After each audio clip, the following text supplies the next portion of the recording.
Hey everybody, Sarah here, and this is Tina, Tin. Welcome back to Overkill Reviews. As always, I have been busy. Currently, I am preparing my first ever gallery showing here in Helsinki, where I'm going to be displaying my ink and acrylic illustrations and paintings that I've been working on for these past 4 years. More details on that soon. Other than that, my band smolder right in the mouth. My band Smolder will be headlining Bergbrand Open Air on August 2nd in Germany, and I hope to see you there. Okay, so let's get into the music. Today I'm reviewing the second album by a Chicago-based epic heavy metal band in the vein of latter-era Bathory that features former members of renowned heavy metal act Satan's Hollow, among others. You may remember Satan's Hollow because I featured them in cassette called Way Back When.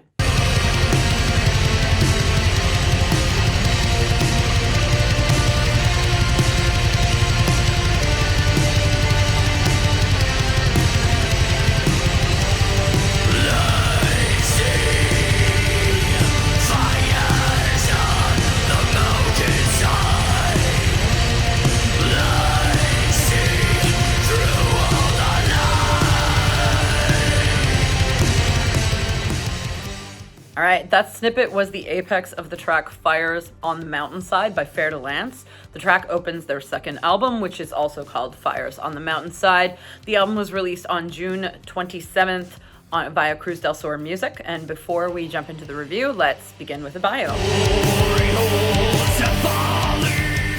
Okay, so the bio. FER DE Lance formed in Chicago, Illinois, and they are spearheaded by vocalist, guitarist, and keyboardist MP, who's formerly of Morris Nix and Professor Emeritus. The band also includes bassist Rusty, drummer Scud, and guitarist Jay Geist. Before I proceed, in the interest of full disclosure, I do need to note my conflict of interest here because bassist Rusty has been a member of numerous bands, including Hitter, Midnight Leather, Morris Nix, Satan's Hollow. He's also played live with numerous others, including High Spirits and my own band Smolder. And his label, Hoofchild Records, also released our debut demo on both cassette and on vinyl. So I needed to acknowledge that before proceeding because it's important to be honest about these connections in the metal scene, which are numerous. Let's return to the bio.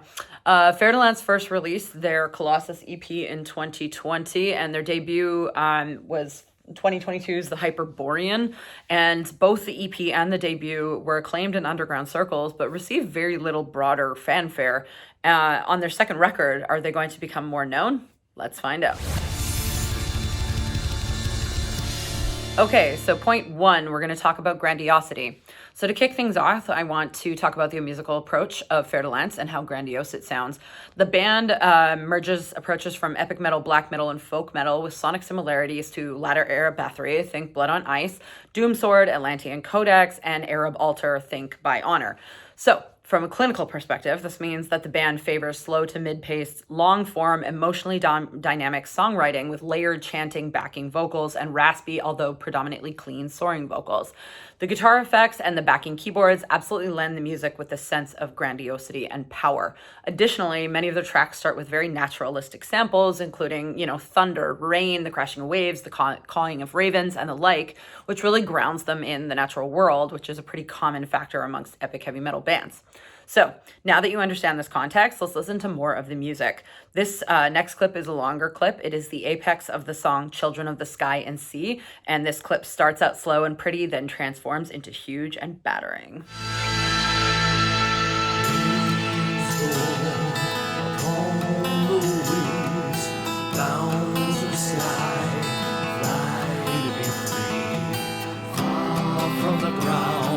Above any storm, children of the sky and sea. Wings borne upon the winds, bound to the sky, fly to be free. Fall from the ground, above any storm, children of the sky and sea.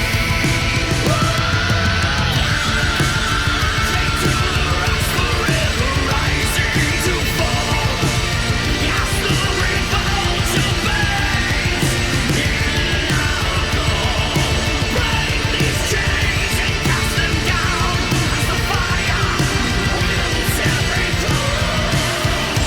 You heard it for yourself. This clip really illuminates the dynamic energy, speed, and pacing of Fer de Lance, and it also is obviously a loving nod to Black Sabbath's Children of the Sea in more ways than one. It's very grandiose.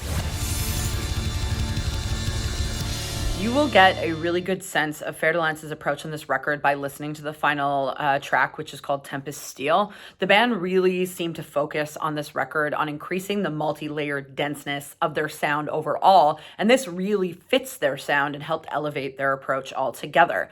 They've previously double-tracked vocals, for example, on the album The Hyperborean, but here their very dense approach is used far more frequently and deliberately, and the impact is quite strong.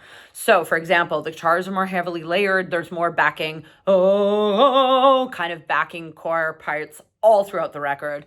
You can really hear this particularly strongly in Tempest Steel, which is the closing track of the album. Additionally, this one has a very weird Eastern scale Solitude Eternus approach that's quite unusual. Let's listen to it.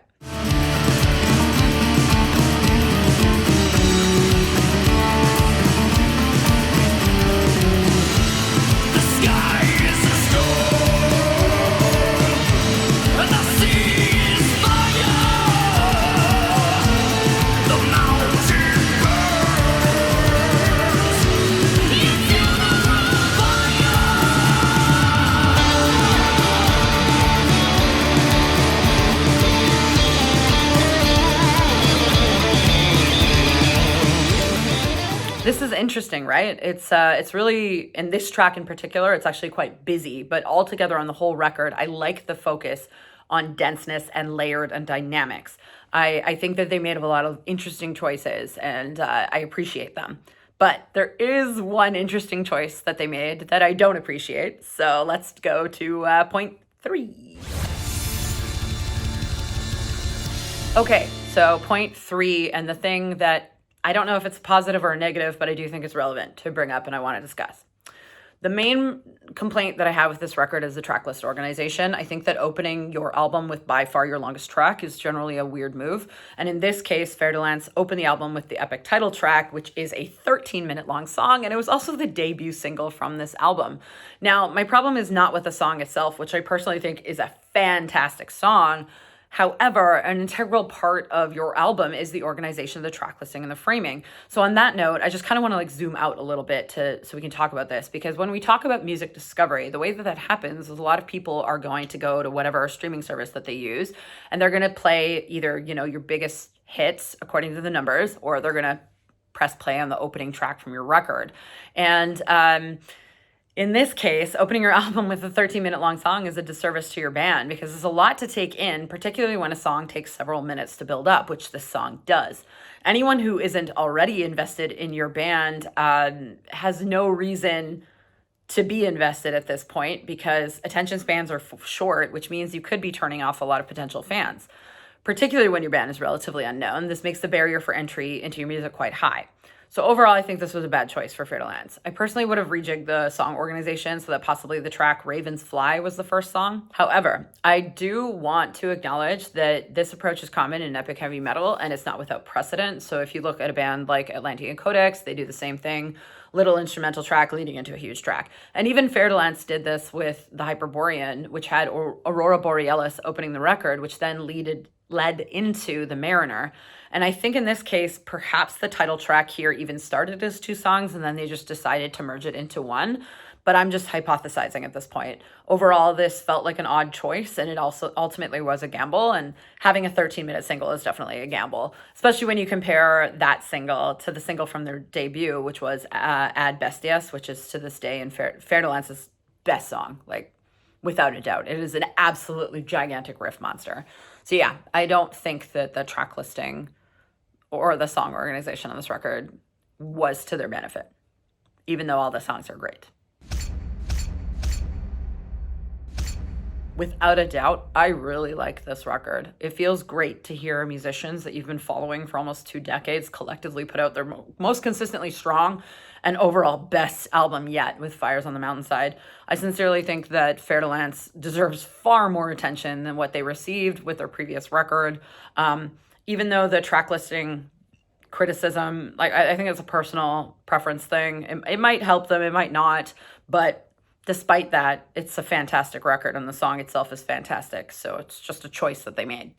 For all those reasons, Fires on the Mountainside is getting 4.5 out of 5 here on Overkill Reviews. I've got 2 for you this week, and both of them are very traditional heavy metal. The first one is very intimately connected to FER DE LANCE, as the band mastermind of FER DE LANCE was the vocalist of this band previously. On that note, Chicago epic heavy metal outfit Professor Emeritus just released their second album, A Land Long Gone, via No Remorse Records. They are now fronted by the vocalist of Acerus, and the second album is a huge leap forward for the band, featuring massive and dynamic songs. Definitely check this one out. Second up, the new album by Phantom Spell is titled Heather Hearth. It'll be released on July 18th, and it's excellent. For those who do not know, Phantom Spell is the solo project of Seven Sisters Kyle McNeil, and it sounds very classic 70s rock in the vein of Uriah Heep and Wishbone Ash. Strongly recommend that you pick this one up. Okay, that's it. That's all. Have a good one.